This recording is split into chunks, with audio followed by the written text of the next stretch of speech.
ሰላም ጤና ይስጥልኝ አድማጭ ተመልካቾቻችን፣ ይህ ቁም ነገራም የተሰኘው የዩቲዩብ ዝግጅታችን ነው።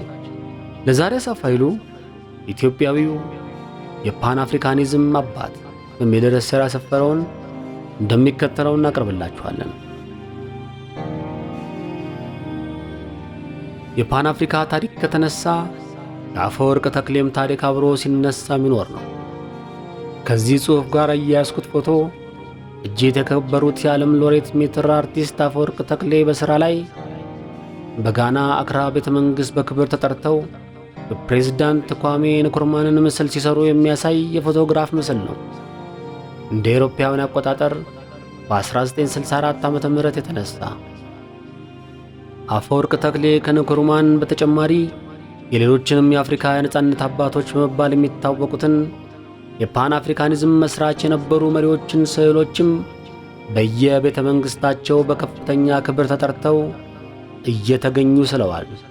ከነዚህ የአፈወርቅ ስዕሎች መካከል በ1960 እንደ አውሮፓውያን አቆጣጠር የፕሬዝዳንት ፓትሪስ ሉሙምባን ምስል በኮንጎ፣ በ1964 እንደ አውሮፓውያን አቆጣጠር የፕሬዝዳንት ኳሜ ንክሩማን ምስል በጋና፣ በ1967 እንደ አውሮፓውያን አቆጣጠር የፕሬዝዳንት ሴዳር ሴንጎርን ምስል በሴኔጋል፣ በ1972 እንደ አውሮፓውያን አቆጣጠር የግርማዊ ንጉሠ ነገሥት ቀዳማዊ ኃይለ ሥላሴን ምስል በኢትዮጵያ፣ በ1973 እንደ አውሮፓውያን አቆጣጠር የፕሬዝዳንት ኬኔት ካውንዳን ምስል በዛምቢያ ሰርተዋል። በተጨማሪም በ1962 እንደ አውሮፓውያን አቆጣጠር የአፍሪካ አንድነት ድርጅት አርማ ሆነው ያገለገሉትን የተለያዩ ባንዲራ ዲዛይኖች የነደፉትም እኚሁ እጅግ የተከበሩ ኢትዮጵያዊ የዓለም የሥነ ጥበብ ሎሬት ሜትር አርቲስት አፈወርቅ ተክሌ ነበሩ። እንዲሁም በአዲስ አበባ የተባበሩት መንግሥታት ድርጅት የአፍሪካ ኢኮኖሚክ ኮሚሽን መግቢያ በር ላይ የአፍሪካ ሙሉ በሙሉ ነፃ መውጣት ዘ ቶታል ሊበሬሽን ኦፍ አፍሪካ በሚል አይረሴ ርዕስ በሦስትዮሽ ትሪፒቲች ስልት የተሠሩትን ግዙፍ የመስታወት ስዕሎች እንደ አውሮፓውያን አቆጣጠር በ1958 ዓመተ ምህረት ላይ የሠሯቸውም እኚህ ታላቅ ኢትዮጵያዊ የአፍሪካ የሥነ ጥበባት አባት የሆኑት ሜትር አርቲስት አፈወርቅ ተክሌ ናቸው።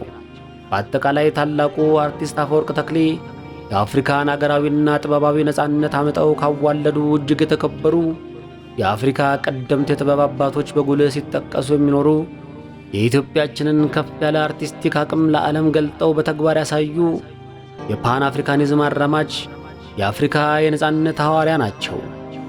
አፈወርቅ ተክሌ የአፍሪካ ኅብረት ሳይመሠረት ስያሜውም ሳይመጣ ከግማሽ ክፍለ ዘመን በፊት የአፍሪካ ኅብረት የሚል ርዕስ ያለው አፍሪካዊ እጆች በትብብር ተሰናስለው የሚታዩበትን የወደፊቱን አፍሪካ ራዕይ የሰነቀ ግዙፍ ስዕል ስለው ለመጪ አፍሪካውያን ትውልዶች ያበረከቱ ባለ ራዕይና ባለ ታላቅ ምናብ የፈጠራ ዓለም ቁንጮ ነበሩ።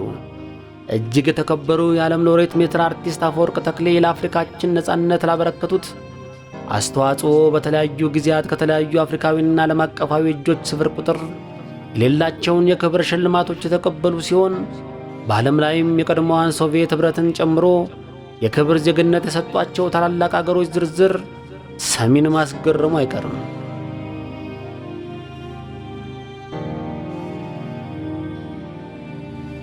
በሚሌኒየሙ ዋዜማ ላይ የሰው ልጆች አጠቃላይ ዘመናዊ ስልጣኔ ከምድር ላይ በሆነ ምክንያት ቢወድም እንኳ በፍጹም መጥፋት የሌለባቸውና ተጠብቀው ለመጪ የሰው ልጅ ትውልዶች መተላለፍ አለባቸው ተብለው የተመረጡ 100 የዘላለም ምርጥ የጥበብ ሥራዎች በማይክሮፊልም ተቀርጸው በጨረቃ ላይ እንዲቀበሩ ተደርገው ነበር። ከነዚህ በጨረቃ ላይ ከተቀበሩ 100 የሰው ልጅ ዘላለማዊ ምርጦች መሃል አንዱ የኚህ የታላቁ ኢትዮጵያዊ የጥበብ ሎሬት የሜትር አርቲስት አፈወርቅ ተክሌ የእጅ ሥራ መሆኑን መስማት በእውነት እንደ አንድ ኢትዮጵያዊ ልብን በእጅጉ የሚያሞቅ ትንግርታዊ የምሥራች ዜና ነው። እኚህ ታላቅ የኢትዮጵያ የጥበብ ዕንቁ በሞት በተለዩበት ወቅት ዕንቁ ሥራዎቻቸውን በዓለም ደረጃ ከታወቀው ዕውቁ ቤታቸው ከቪላ አልፋ ጋር ለኢትዮጵያ ሕዝብ ይሰጥልኝ ብለው ዕድሜ ልካቸውን የሠሯቸውን ታላላቅ ሥራዎችና ጥበባዊ ቅርስ የሆነውን ቤት ንብረታቸውን ለትውልድ ማስረከባቸው ይታወቃሉ።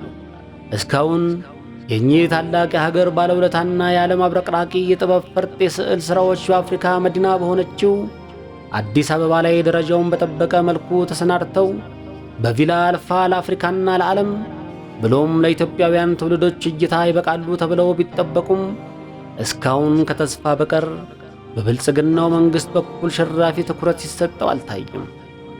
ጭራሽ የሎሬቱ መኖሪያ ቤት ታሽጎ አቧራ ወርሶትና ውጭው እየነቀዘ መታየቱ ብዙዎችን የቅርብና የሩቅ የጥበብ ቤተሰቦች ያሳዘነ ልብ ሰባሪ ክስተት ሆኖ አልፏል።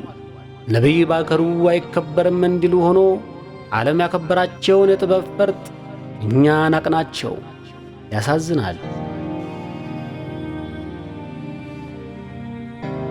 እኚህ ታላቅ አርቲስት በጥበባቸው ለአፍሪካ ያበረከቱት አስተዋጽኦ ብቻውን ትልቅ ታሪክ የሚወጣው ሀገራችንን የሚያስከብር ከኢትዮጵያ አልፎ ለአፍሪካ ኩራት የሚሆን ትልቅ በዋጋ የማይተመን ጥበባዊ መስህብና ቅርስ ሊሆን በቻለ ነበር።